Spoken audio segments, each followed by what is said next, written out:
हिरा road जी रहवासन नारी सां कई वई ज़ुल्म जी इंतिहा।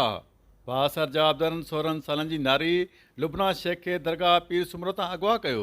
नारीअ खे 6 महीना कैद में रखी इज्तमाही जिनसी ज़्यादती जो निशानो बणायो वियो। पोड़े शख़्स खे विकिरो करे नारीअ जो ज़बरदस्ती निकाह करायो वियो। नारीअ जी अमड़ शहनाज़ शेख इंसाफ़ लाइ दरबदर भटकंदी रही, पर खेसि किथे बि इंसाफ़ न मिलियो। ज़ुल्म खां तंग अची नारी ज़ालिमनि वटां भॼण में कामयाब थी माउ वटि पहुची वई ऐं ज़ुल्म जो दास्तान बयानु करे छॾियो। नारीअ जी अमड़ शहनाज़ शेख ॿुधायो त हू ग़रीब आहे ऐं जवाबदार बासार आहिनि, खेनि तहफ़ुज़ ऐं इंसाफ़ फ़राहम कयो वञे। पेशे असांखे पीर सुमरे था खयो हा पढ़ी खणी आ पोइ ठरी मिरवा को नारे वो ज़बरदस्ती मूंसां निकाह कयईं ऐं बुरो फेल कयो उन्हनि। उहे केरु केरु हुया? रज़ाक हुयो ऐं मुनवर हुयो, ज़ात जा केरु आहिनि?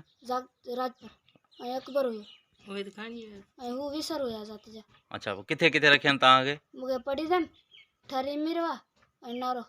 अच्छा, ज़ुल्म कया हिनखे गिरफ़्तार कयो वञे, जिन मूंखे पंहिंजो इंसाफ़ खपे। असां ग़रीब हुननि 5 महीना हिननि मूंसां ज़ुल्म कयो आहे, असांजा ग़रीब आहिनि, असांखे तड़फ़ाइनि था। तुंहिंजो नालो छा आहे? मुंहिंजो शहनाज़ आहे। हा, ऐं कीअं वाक़ियो पेश आयो आहे? इहो सर बसि ईअं ज़ुल्म आहे मूंसां थियल साऊं सिधो। छोकिरी त मुंहिंजी खणी विया, मां ॻोल्हे 5 महीननि में पाण छोकिरी हिमत कया जेको आया किथां जी किथे कपाई अथनि, किथे विकी अथनि। मां हींअर इहो चवां मुंहिंजी अदालत थिए बसि। असां वॾो कहर थियल आहे, नाइंसाफ़ी थियल आहे। मुंहिंजी 17 साल जी छोकिरी 5 महीना हुननि केॾो ज़ुल्म कयो आहे।